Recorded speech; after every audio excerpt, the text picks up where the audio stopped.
this levy here today is an operational levy at $1.40 per $1,000 of assessed value. And so for the median house owner, it's about $26 per month or $11 more per month than the current operating levy that's at $1.80. It was... or 80 cents a... Yes, sorry, 80 cents, excuse me.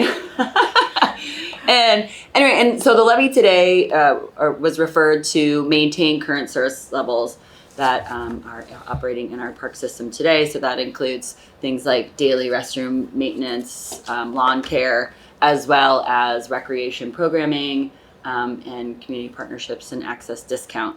I think that this comes to us today basically because the way that we think about it is for a thriving city, thriving parks is essential.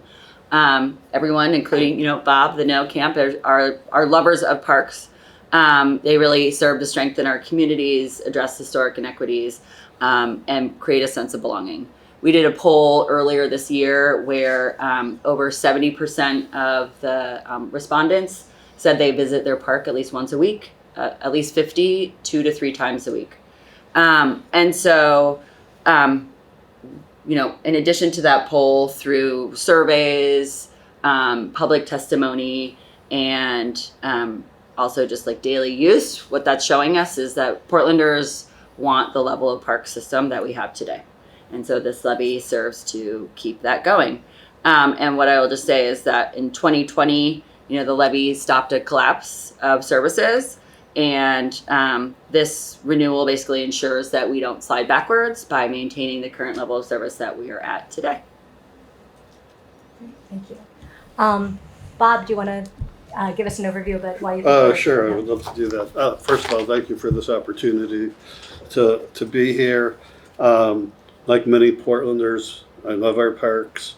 That's why I'm urging a no vote on this proposed levy. The first thing I want to talk about is the bigger picture with Portland's tax and spending climate. Portlanders are facing an affordability crisis with one of the highest combined state and local tax rates in the country, yet many residents feel they are not getting their money's worth. This 75% tax increase for parks will hit working families, small businesses, and seniors hardest, while locking in the same failed approach that created the current crisis. In 2023, the Oregonian Editorial Board warned that local governments are raking in cash while scrambling for money to cover basic services.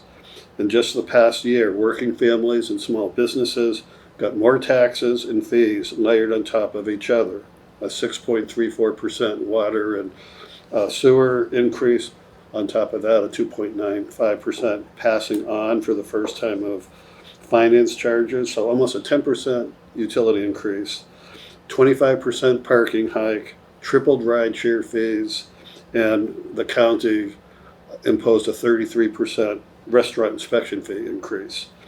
Recently, 1/3 of Oregonians in a poll said they could not cover a $400 emergency, and Portland Central City Task Force recently concluded the gap between taxes collected and services delivered has eroded public trust. I want to look at the 2020 levy. It's a cautionary tale.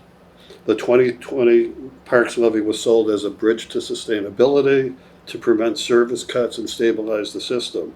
It raised over $40 million in its first year at 80 cents per thousand.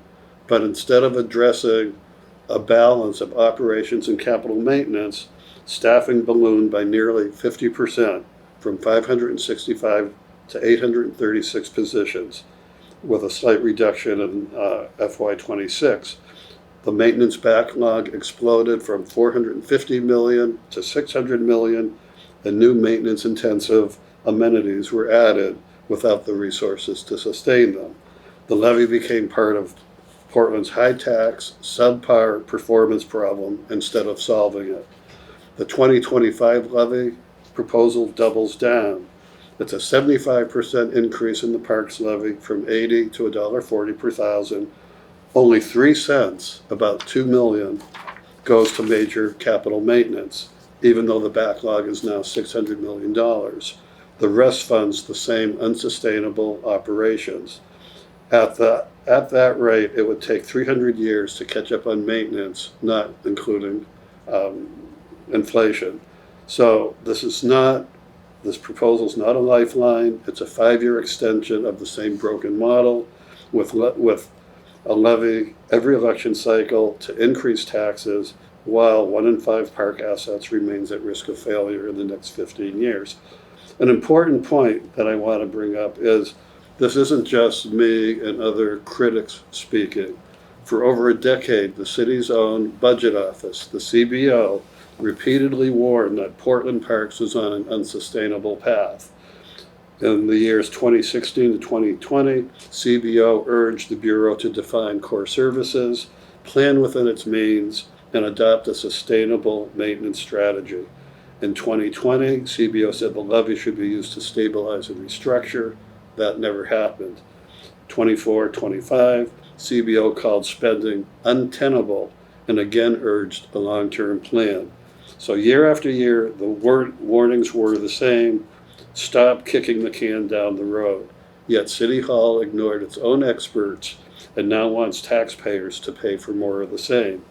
Voting no is not rejecting parks, it's rejecting a broken funding model. So in closing, there's a better path forward. This is not a now or never vote. The council can bring back a better levy in May of 2026, one with a better balance of operations and maintenance. For example, a $1 rate with 20 cents dedicated to capital maintenance would generate $13 million per year, almost 7 times what the proposal will yield for capital maintenance. The bottom line is a 2020 levy failed to fix the problem. The 2025 levy tax hike that perpetuates mismanagement with token maintenance funding. Portland does not lack revenue, it lacks discipline and a plan. Voting no is the only way to demand accountability, sustainable stewardship, and to actually save our parks for the long term. True stewardship means building what we can maintain and maintaining what we build. This levy does neither, and our parks deserve better. Thank you. I would like you to respond to some of those things because it is true. I mean, the fact that Parks has had a structural deficit has been known for years. And what has the city done to merit voters' trust that it's going to do anything different? Has it done anything different? Has it addressed that deficit? There are a number of things that the City Council did during the budget process and that we actually built into this levy that we have referred to the voters to start to address the accountability concerns and change that culture. Accountability was a huge part of the conversation during the budget process between the Bureau and the City Council.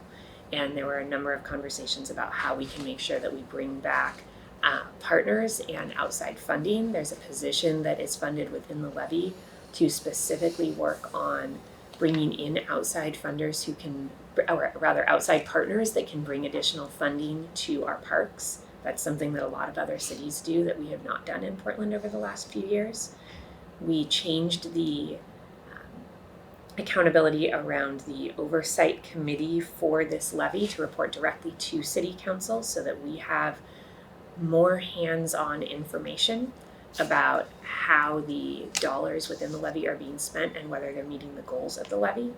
We also gave very clear direction to parks to not only expand their partnerships, but to look at other ways that we can be funding our parks more responsibly during the budget process.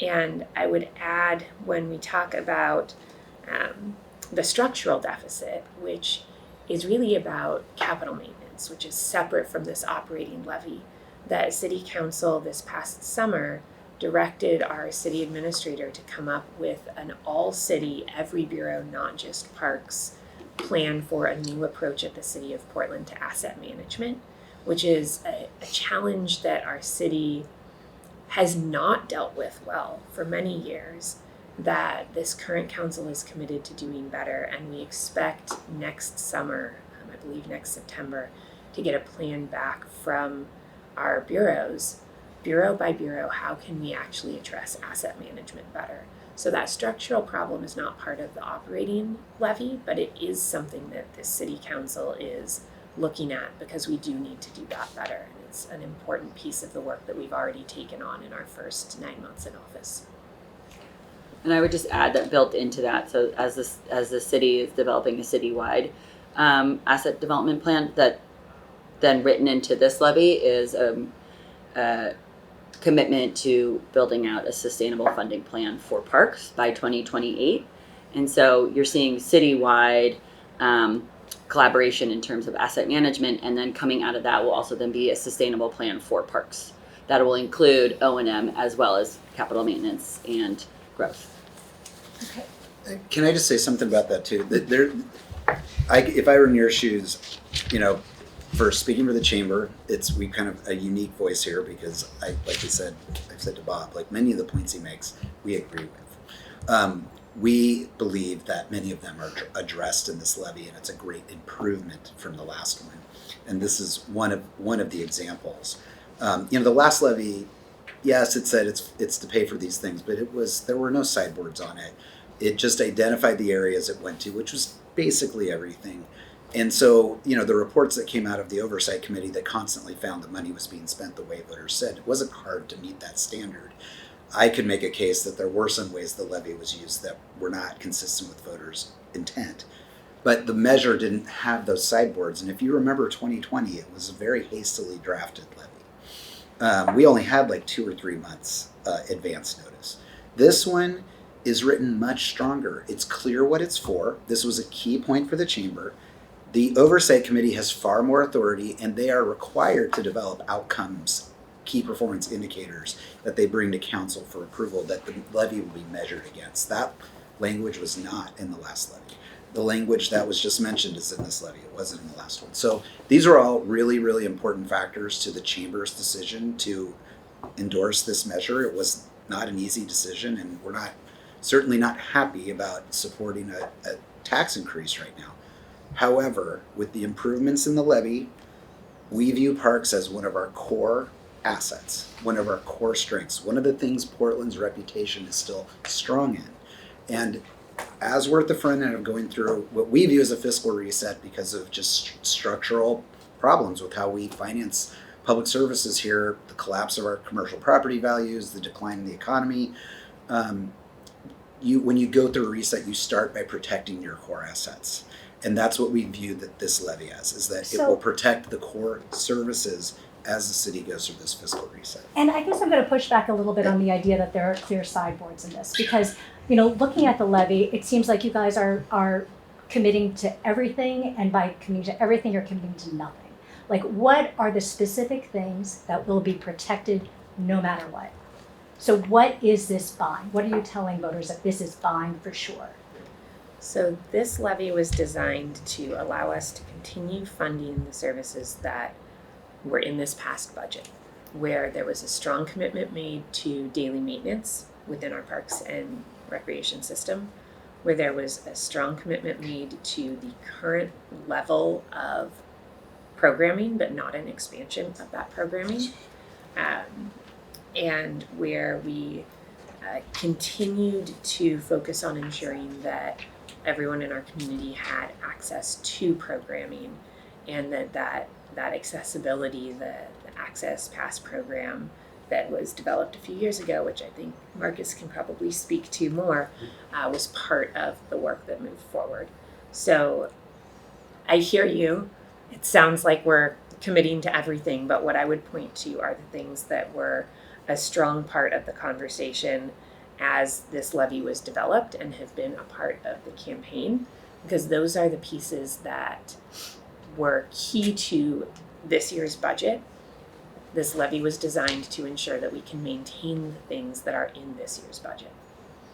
So does that mean that if there are, that Portlanders won't see any reduction in services that they're seeing now, period? That knowing kind of that there's an uncertain budget ahead, I guess that's where. Here's what I would say, and I cannot promise how any of my colleagues will vote on budgets and budget amendments in out years. But if you look back at the budget process in May and June of this past year, there was a lot that the city council did not agree on. the one thing that everybody agreed on was that we needed to restore maintenance in our parks from the proposed budget that had come before us, that was an area that we all agreed we had heard from Portlanders could not be cut. So while I can't make promises about how anybody will vote on any individual amendment on the budget moving forward, what I can say is that you have a city council right now that's made a very strong commitment to supporting maintenance in our parks, that put together this levy and passed it unanimously to the voters so that we could maintain that level of maintenance commitment that we had made during the budget. And that is a key asset for our city, a key value for this city council, and something that I am committed to working with my colleagues to make sure that we maintain through the life of this levy.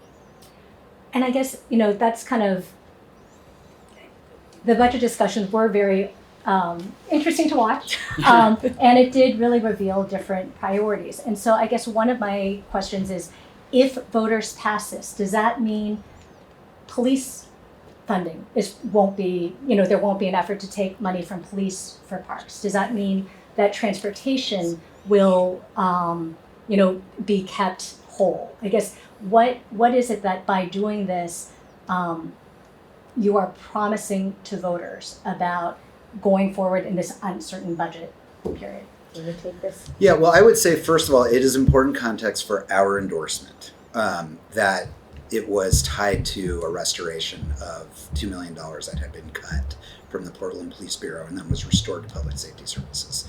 So our view, and I can only speak for the chamber, is that, for example, with this new budget deficit and declining business license tax revenue, that those cuts should not go to public safety. That was a core part of our agreement to endorse this measure because it protected two core services of the city. To get to your specific question, Helen, in our view, if there is a move in the future to cut maintenance staff from the parks budget, that would be an absolute violation of what voters are being promised in this levy. And I think the language is clear about it. And then you tie that to the fact that there's going to be much more daylight or sunshine or whatever in terms of the mandatory reporting to council. The last one, reporting was to the bureau director. The accountability committee went to an unelected person. This time it goes to an elected body. Secondly, they are required to develop outcomes and then bring those to council for approval. So there will be measurements against outcomes, not just positions. And that, that's a shift we're going to have to make across government as we go through these declining revenues that the city is going to see over the next 5 to 10 years because of our economic decline, the decline in our commercial, we all know this stuff, commercial property values. It's kind of known now what's happening. So that's what, in our mind, this levy represents. What are voters saying? These things should not be cut. We're paying for them. We know what it's going to pay for. And so for us, that's going to be how we watch this levy going forward. And we believe that the appropriate language exists in the measure to provide voters that level of confidence that it won't be used for other things. And that these programs won't be cut when the inevitable budget cuts come. That's our view with it. I also think it's important to talk about what happens if the levy fails, because you are absolutely, I think it's important to bring up the fact that we're in very uncertain budget times, and John brings up a lot of the pressures there that we'll be seeing on our budget over the coming couple of years. If this levy fails, we're immediately looking at, I believe it's about, I'm looking to Sonia for exact numbers, but about $74 million in budget cuts in our city budget. The bulk of the discretionary funds that we have, the places where we can make budget cuts, are in parks and public safety. I'm certainly not interested in staring down $74 million in budget cuts across parks and public safety right now. I don't think any of my colleagues are. I don't think any Portlanders are interested in staring that down either. So this levy represents an opportunity to ensure that we can maintain the level of funding in our parks that we passed in the last budget, and that we are not staring down that very significant budget deficit that we would otherwise be facing that makes all of these other budget cuts that we're talking about, which are significant and real and will be difficult, and we will see a lot of debate around how to address them. It makes them look quite small when we put them up next to an immediate $74 million deficit. I'd like to jump in if I could. Actually, I'd like to, so why not keep it at the same level? Why increase it by 75%? Sonia can take this one actually and explain the factors driving that change. Yeah, and I can say generally to keep it at the same level would be about a 25% reduction in service levels. And the reasons are as follows. There are a few of them. The first is no surprise. It's that costs have gone up. Costs have gone up significantly in some areas. Personnel and materials and services, both internal and external, are the large categories there. On the personnel side, you watch this closely, you know that for 3 of those 5 years, personnel costs went up by more than 10%. That was because of labor contracts, cost of living adjustments, PERS, healthcare, and other factors. Maybe a little bit less visibly, materials and services also went up over those years. Internally, things we pay for like fleet and facilities and HR and technology, that was about 20% increase year over year for all of the 5 years. So costs have gone up in a really significant way over the 5 years. At the same time, revenue has gone down. In 2 of the 5 years, the Bureau took general fund cuts ongoing that total more than $11 million. So the Parks Bureau's share of general fund has gone down. And within the levy specifically, the forecast was revised downward a couple of years ago. So it was projecting about $6 million less in the last couple of years of the levy. And that, of course, would continue going forward. That I think it's obvious, but it's probably worth saying that means both that fewer dollars are coming in, but that also the same rate is generating less money. So the rate needs to be higher to generate a given amount of money. And then the third and final factor is that the system grew, in part because of the structural financial picture you talked about a few minutes ago. So long as the city is collecting SDCs, the city is obligated to spend them, and the city is choosing to spend them on system expansion, particularly within the Parks Bureau and with an emphasis in East Portland. An example of that happened a couple weeks ago. We reopened, I should say, Mill Park next to Mill Park Elementary School on 122nd. So things like that have happened in the last 5 years, which has caused general operations and maintenance budgets to go up. And related to that, but not entirely attributable to that, also the Bureau has grown. The Bureau has grown by about, depends where you start the clock and whether you consider just general fund or all funds, but the Bureau has grown somewhere between 50 and 100 FTE since the levy was referred, the 2020 levy.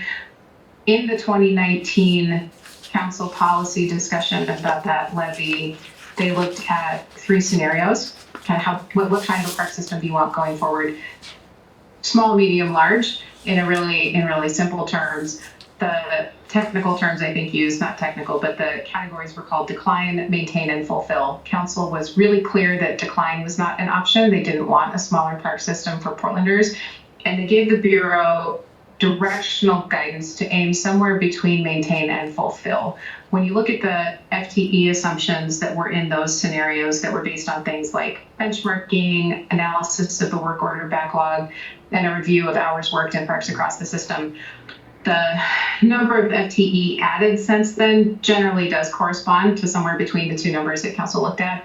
So those things together have caused the rate requirement to be what you see before you today to maintain current service levels. What kinds of positions are they that were increased? They're largely maybe half, maybe more. And if it's important to be precise, I can follow up in what's called the land stewardship division. That's where the people are who go out every morning and spend the day opening and taking care of parks, cleaning bathrooms, picking up garbage, changing garbage, taking care of the horticultural areas, closing things at night. That's where a lot of them are. We also expanded, it's not a huge team, but it did get significantly bigger, what's called professional repair and maintenance.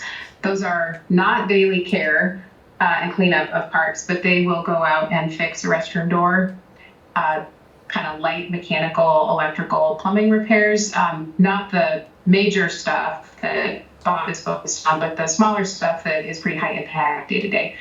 And that's not all of them, but that's most of them. And how about administration?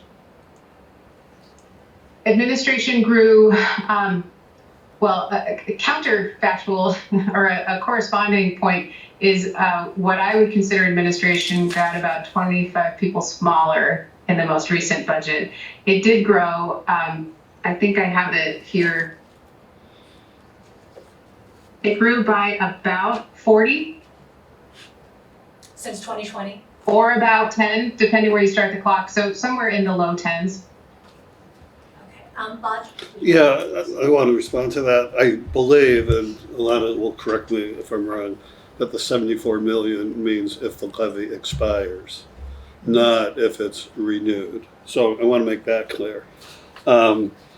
Unfortunately, it's city and parks management that brought us to this sad situation through mismanagement.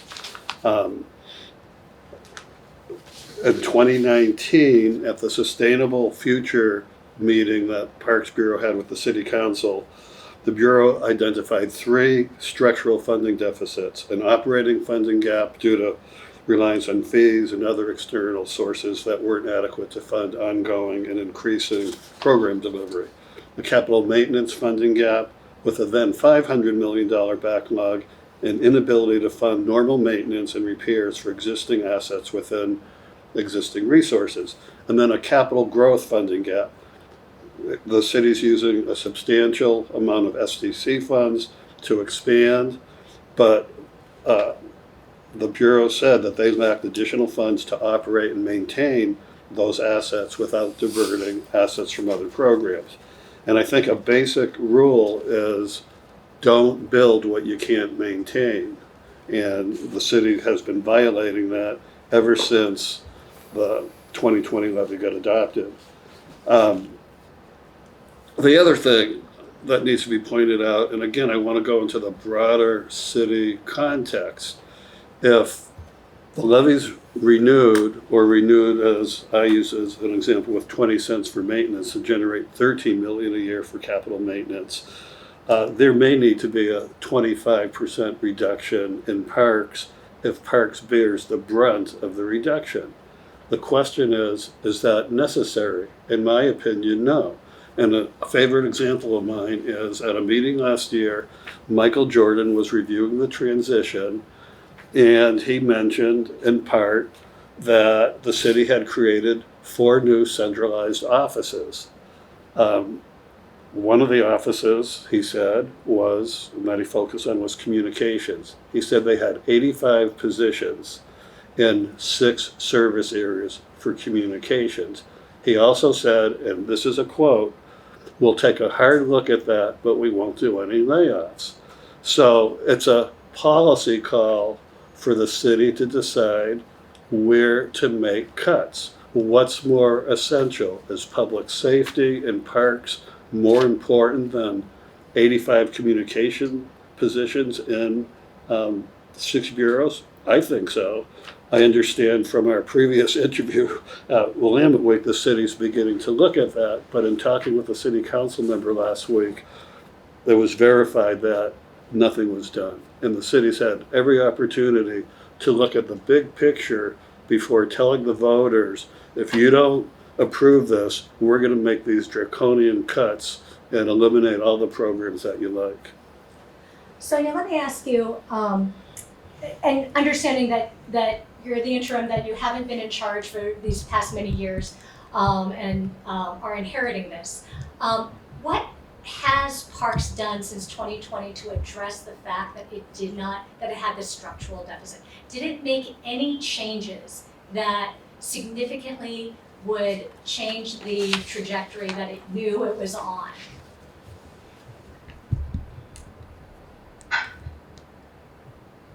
Well, thank you for the qualifier. It hasn't even been the past many months, so thank you for that. I think the discount program that was the result of this levy was significant. It's several $1 million a year worth of program participation and facility use that the Bureau is no longer trying to collect revenue for. So it's kind of off the books on the revenue side and accounted for on the expense side by the levy. The broader dynamics that you're talking about are largely not within the Bureau's ability to control. There are things like SDC funds, which, as I mentioned, if you collect, you must spend. And council routinely confirms that we should be collecting them, although we have a slightly different policy direction since the summer.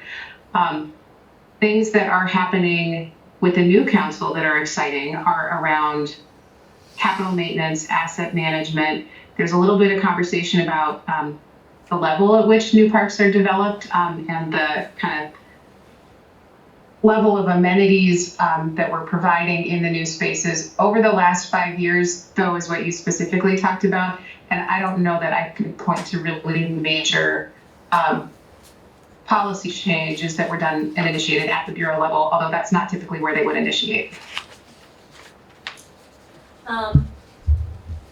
And just, did parks receive a significant amount of one-time funds through ARPA or other related pandemic-type relief?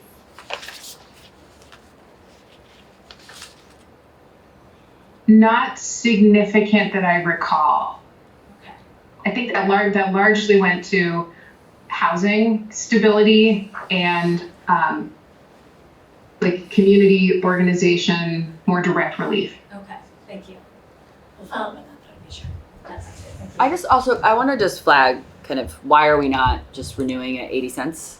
And sort of to Bob's point is that we went through what feels like a year's worth of conversations with city leadership and with community members and did public polling, basically to find out what was most important about current levels of service. And also in just thinking about going through the budget cycle. And the budget cycle, if you're following it, right? At the first budget that came out through parks, it cut kind of any sort of access program. It cut camps and it cut after school programs. It cut a lot of the discounted elements of parks. And then there was a major backlash to that in terms of community feedback saying, no, these are really, really core pieces of what makes our city livable, having this access. These camps and programs. And then it got reinstated, but maintenance got cut. So it's sort of this thing, and that's what this levy is funding. It's prioritizing maintenance and it's prioritizing equity and access. And in the budget piece, right, you heard like this is the level of service that Portlanders want. They don't want a $37 million reduction next May. They want to be able to maintain what is currently there. And so that's what this levy is doing. And I think that's really important because we could have done just a straight renewal, but that wasn't where the polling fell. That wasn't where the community feedback has gone, is that these are the core services within the parks that they want to make sure maintain. Yeah, I just had a couple of quick points. One, I was thinking about the question you asked earlier about if we pass this, will everything freeze and stay in place, and nothing else will be changed anywhere at any time in the future? I think that's a hard question to answer. I don't think we can say that nothing ever will change down the road, based on the votes, based on conditions, whatever. But what I can say is that when this was written, and you look at the array of people supporting this right now, there's some strange compromises, strange groups coming together because parks are so important to Portlanders right now. And those numbers that Jessica mentioned earlier, about 70% of the people go to the park at least once a week, over 50% about twice a week. That increased access has happened over the last 5 years because of some of those equity and access programs. So the money that Sonia talked about is off the table now because people aren't paying for them. That got people more involved, a lot of low and underserved people more involved in the parks. They could go to programs that they were previously cut out of. And so I think, number one, this levy sticks with the core values of Portland, which is talking about access and equity and access for everybody. That's stated all over the place and even some of our resistance efforts right now. But for me, the things that John and others underscored about maintenance, things are going to be maintained. One of the things for those new groups that are now accessing it, Sonia gave you an example about Mill Park. Well, that's in East Portland. So if we hold the services without any growth, and then wipe away some stuff, the new opportunities like those who have been underserved for decades and decades won't happen. New people that are new to the parks won't be able to partake in it. And, the things they're doing out there, the free and discounted programs, planting trees, funding operations for the new facilities, You know, these people wouldn't have the capacity to enjoy what the people on the west side and the east side and those places have been getting for years and years. So all of that to say, you know, we're committed to letting the new money, the slight increase, go for maintenance. Everybody wants a clean bathroom when they go to the park. Everybody wants the grass cut. Everybody wants the dog parks clean. Everybody wants those things. But you're going to cut out a whole swath of people if this levy fails. You could also, I mean, this wasn't part of our conversation. I am literally just adding this thought because we're living in historic times. You could argue that maintenance of those programs is more important than ever with the types of programs that are going to be significantly reduced with the loss of federal funds. The city is facing an unprecedented loss of federal funds, and the state. Those programs go to support the families that these access programs are funding. And so, I think to your broader point, Helen, the stakes in this levy. To me, the real debate in the community is going to be in 3 years. There's no doubt that Portlanders prioritize parks above all else. Okay, I've been privy to probably more polling on taxes and tax measures than any individual person in the city, and an increase of any of the existing taxes just flat out was not viable. Portland Parks Bond, or Portland School Bond, not viable. Zoo, not viable, but a renewal was. This one is. This one voters said, hey, we're open to an increase. And so to us, that signals the extra importance. However, okay, we have to get this to a level where it can be sustained at that level, just like many of our other core services. And you can look ahead in 4 years when this has to be back on the ballot, right? This isn't like the SHS or Preschool for All, which is here in perpetuity. It's every 4 years. I think it's easy to make a case that if in 4 years these funds have not been spent well, services have not been maintained the way that they said voters will not renew this again. Because in 4 years, our economy is going to be in worse or stagnant shape than it is today. There's going to be no more capacity for another increase. So this is it, right? And the Bureau needs to prove that it can spend the money in the way that we believe voters will hear that this money is going to be spent, and that the structures are in place to ensure that that happens. If it doesn't, Parks is probably going to be in a really, really tough spot in 4 years.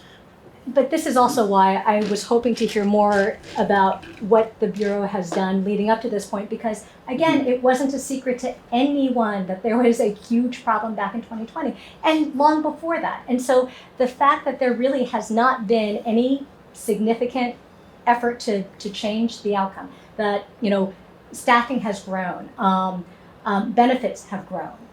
It's like, what is the Bureau doing to tell, taxpayers that we are actually spending your money well? If one of our criticisms of the SHS tax was that, again, it was like it promised something very broad and vague without specifics. So voters, when they didn't see what they thought that meant, got really angry and felt like Metro felt like the counties were failing. And that's kind of my question here, like, by promising, oh, well, we're going to prioritize this and this and this and this, but without making real commitments to these programs will be kept whole. These, we will ensure that not a single community center will close, without making kind of like some clear commitment about what will be funded. You risk a situation where voters are going to see cuts and say, well, why did we authorize this big jump in the property tax? I do also want to talk about the 3 cents. Considering, again, years and years and years of warnings that we don't have the money to preserve what we have, how is that a responsible amount versus something larger? And I understand that there is a plan, presuming that comes together, which is a big presumption. 3 cents is not going to address the broader capital maintenance needs within the park system. But our hope is that 3 cents will allow us, while we have this broader asset management conversation, to say, what are the immediate, certainly smaller needs within our park system right now that if we take care of right now, we can prevent them from getting bigger and more expensive, that will have an impact on parks users' immediate experience, right? What are those things? Let's fix a leaking roof on a bathroom. Let's make sure that a cottage can stay open. That will significantly impact the experience of the user, right, of Portlanders at our parks, and keep an issue from getting worse. It's not going to solve the whole problem, but it seemed frankly irresponsible to not at least create that culture and start to address continued growth of problems while we had this opportunity to have a conversation with Portlanders about the future of our park system. And I've talked to people who were, leading the 2020 Parks Levy, or, and they have asked the same question. I thought that the 2020 Parks Levy, we were going to get a plan afterwards and we wouldn't be back here. But we have to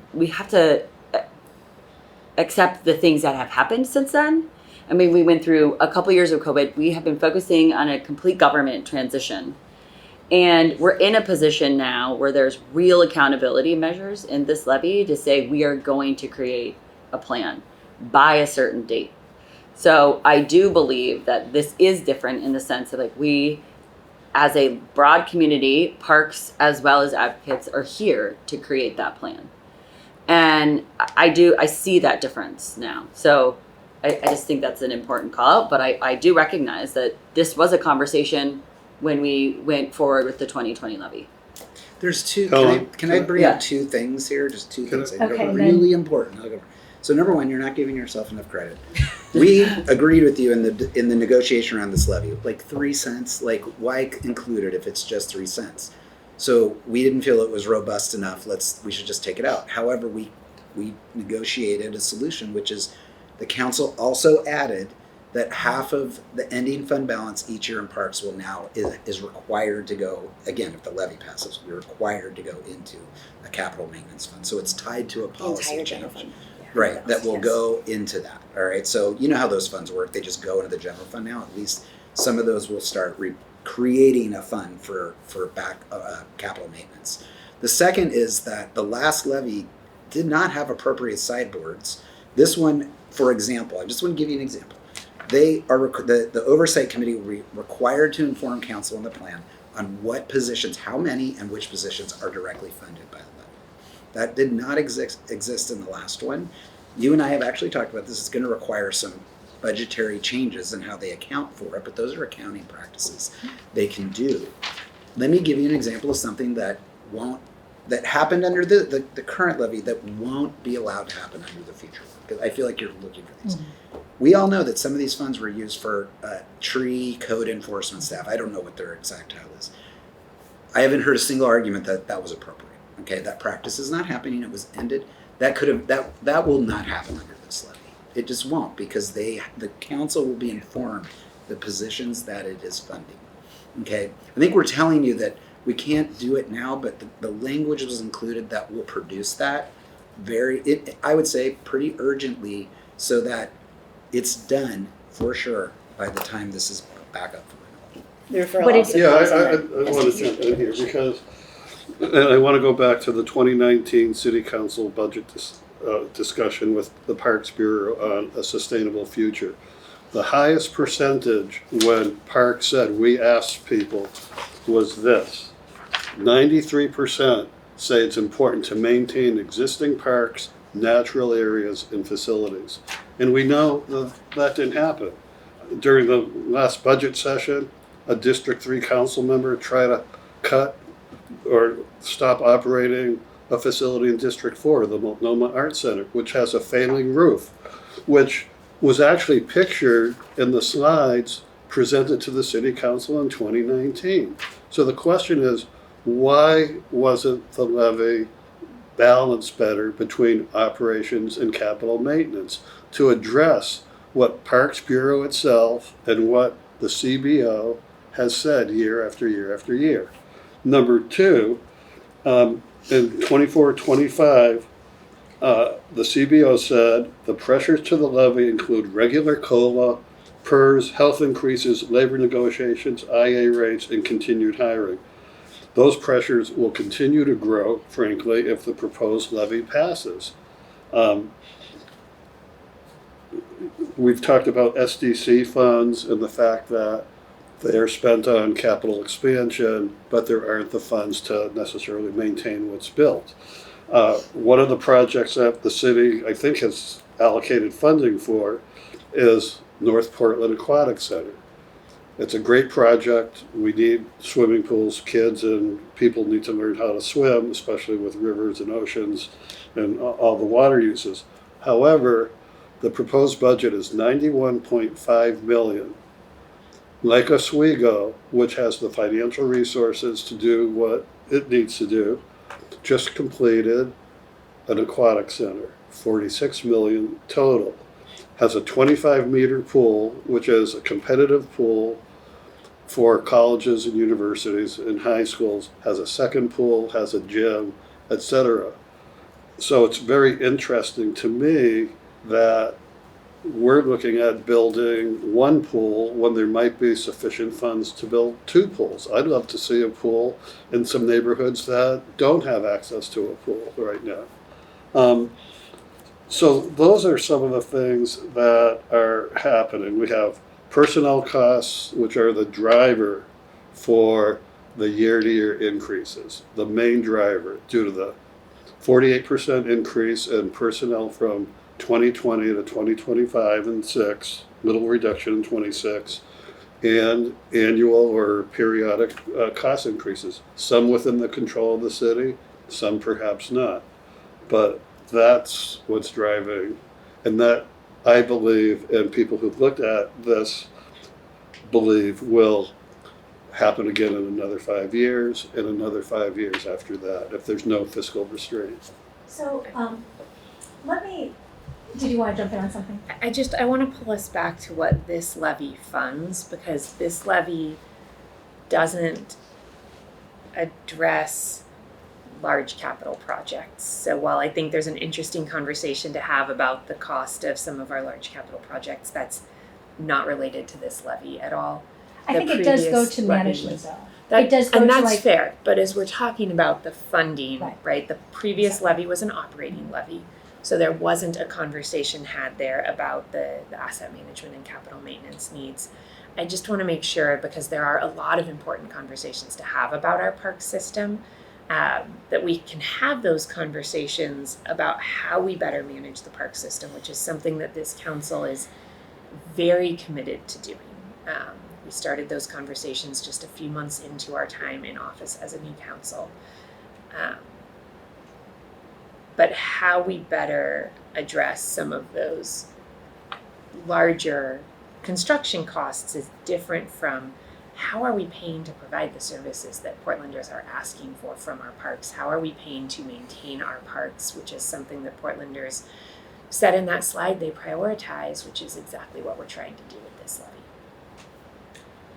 So I have a question that I hesitate to ask because I don't understand this well enough to actually know if I'm asking a sensible question. But with this levy, how does this affect compression of other taxes? And is that ultimately pushing the burden, a larger percentage of the burden to homeowners versus downtown property owners? A couple things related to compression. Council directed an allocation, small allocation, I think it's around $300,000 to the Portland Children's Levy to address the impact of compression from this levy on that levy. This specific, the 2020 levy? The one that's being proposed right now. Okay. I believe that happened in the That last one, happened but in we can double check. It did happen in the last one. Yes. I think 350,000. About 350,000. Okay. So the For the- Portland Children's Levy is kept whole through For the that full transfer. 5-year. Correct. The other factor with compression, you do have a situation where some of the changes in value of downtown commercial properties are impacting the revenue forecast, which then changes the rate. It's also a significant factor in East Portland. So you have a lot of properties, residential homeowner properties in East Portland that were built since the measures 550 were adopted in the 90s, and they are in compression, which means many of them will not be paying the $1.40. It's more, my neighborhood, Inner East Side Portland, absolutely will pay the full $1.40 for the vast majority of properties. East Portland, not as much, which also changes what that rate is to reflect the fact that our property tax system is the way it is, and not everybody pays the exact same rate. At the same time, it is, downtown property owners, the amount of reduction in property tax is going to be sizable compared to homeowners as a whole. You're not. I don't have those numbers in front of me. Certainly We could, yes, we can follow up on what that proportion is. Another question is, if this were to fail, or let me back up, this would go into effect in 2026, correct? And so if this were to fail, could you presumably put something smaller on the ballot in May and have no interruption? I want to ask Sonia to talk about the no interruption part, but I just want to talk about budget timeline first. So the current levy expires at the end of this fiscal year, so the end of June 2026. We could put something on the ballot for May. It would pass before then. But as we look at the budget process and budget timelines, responsibly, the mayor and city council would have to be developing a budget without those funds, because the mayor will propose a budget to council this year it was in early May. Next year we're hoping that it comes a little bit earlier than that. Council passes the first iteration of our budget so that we can, under local budget law, we have to go before a body called the TSCC before we can pass our final budget. We go before that body in late May or early June.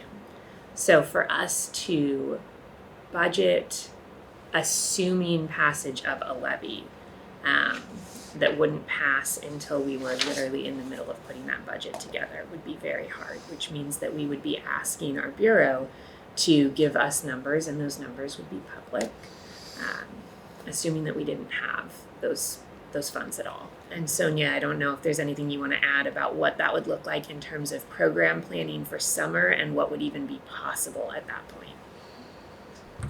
Yeah, that's the major operational impact. The recreation team is starting to think about hiring for next summer now.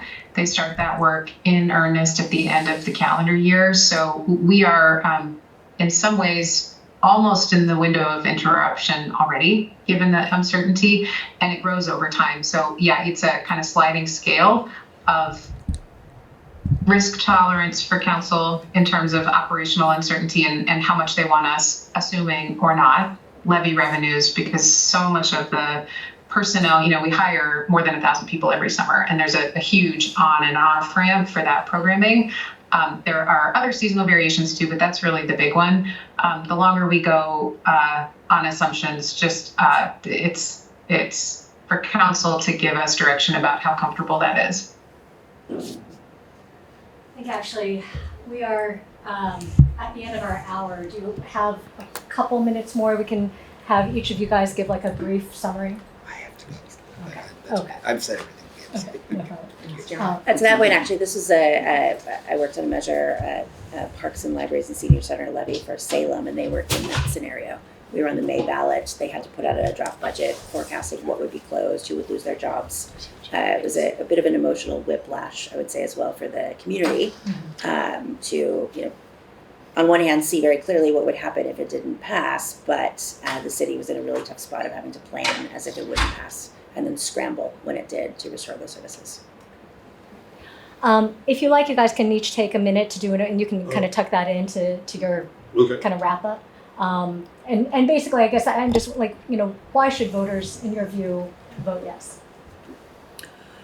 Yeah, well, I think voters should vote yes, because this is keeping the park system at where we're currently at, right? It's daily maintenance, it's access, and parks really are, to what John's point is, an economic asset. They're what makes this city livable and thrive. And they're where community comes together. They're an incredibly important third space, and this is a levy to help actually maintain that access to it. I want to just really point out a very important fact that the current staffing levels are where they were at in 2018. Although there was growth between 2020 and 2025, that's because there was a massive decline in 2019, 2020. And so they are where they have been historically to maintain that current service level. And a lot of those rising costs are related to the increased cost of kind of everything around here and labor. And we as a city and our values want to take care of our people. And so we, instead of going out and contracting employees or contractors for cheap, we hire staff, and we being the city. And so I think it's very important when you think about what you're saying with benefits and PERS and everything, but that's because we are hiring employees as opposed to going out and getting cheap labor. And this maintains it. And so a vote yes for this is keeping our park system where we're at and keeping our city on track. And if you would like to add anything. I'll reiterate to your point about our employees. We need our employees to be able to afford to live in our city as well. So that's not an excess cost when you say that. We heard loud and clear from Portlanders as your city council over the spring and early summer budget process that parks are a priority for Portlanders across the city. And across really any way that you can break down who lives in our city. And the city council tried to respond by saying, okay, what is the level of funding for parks that we can afford to move forward that will allow us to maintain our system, hearing from Portlanders that they want more, but knowing that we can't do a lot of more right now. And we tried to build a budget that allowed us to take care of these really important assets that, to Jessica's point, to John's point, are part of what makes Portland a great place to be. And part of what, as we go through what will likely be a few difficult years here, will allow this to continue to be a place that people want to live and a place that we can really point to when we talk about what does it mean to be a Portlander and why might people want to be in this city with us. We're asking Portlanders to invest in that vision with us. We're asking Portlanders to be a part of saying yes to this park system that we regularly hear people really rely on, value, and see as a part of who we are as a city. Go ahead. Actually, no, let's have Marcus and then. Yeah, that's fine. Okay. I mean, I couldn't say it as eloquently as the ladies, but Portland parks to me, well, there's a lot of rich and famous people in Portland. There's a lot of wonderful parks, Council Crest and Gabriel Park and Laurelhurst. But I'm thinking about the underserved, the less rich, the less famous, and the less beautiful, ensconced in beautiful parts of town parks. I'm thinking about everybody in Portland. And what they basically said was that, this levy tries to maintain the baseline level for everybody with the maintenance and keeping all the parks livable and lovable. And for the people that are underserved, sometimes it's their only outlet to go to healthy things, entertainment things, playful things for their kids. Bob's grandchildren and my grandchild, we want the parks to work for us and for those kids too. So my thing, I'm just a regular citizen just like Bob. That's what I'm looking out for. It's like, what's fair for everybody? What gives access to everybody? And how can we make that better for everybody? So, First, I just want to say, before I summarize, Parks' own data shows that the authorized positions in FY18 were 625, in FY25 836, and in FY26 785. So as far as I can tell, it's not true that we're funding the same number of positions that we had in 2018. Anyway, in closing, the bottom line is that city mismanagement created this sad situation and Parks budget crisis. Portlanders already face sky-high taxes and fees. The 2020 Parks levy failed to address the maintenance crisis, which had been pointed out to the city council, which had been pointed out year after year by CBO, and it fueled unsustainable spending. The 2025 Parks levy is a 75% tax hike that continues the same failed approach with only token funding for real capital maintenance. We all love our parks, but a basic rule of budgeting is simple. Don't build what you can't maintain. City Hall has ignored that rule while asking taxpayers for ever bigger blank checks. Multiple spending-related data suggests Portland parks are not underfunded, as the Trust for Public Lands, the National Recreation and Parks Association score Portland with the high number of points in the spending category and show that the number of personnel we have for a large city is well in the upper quartile.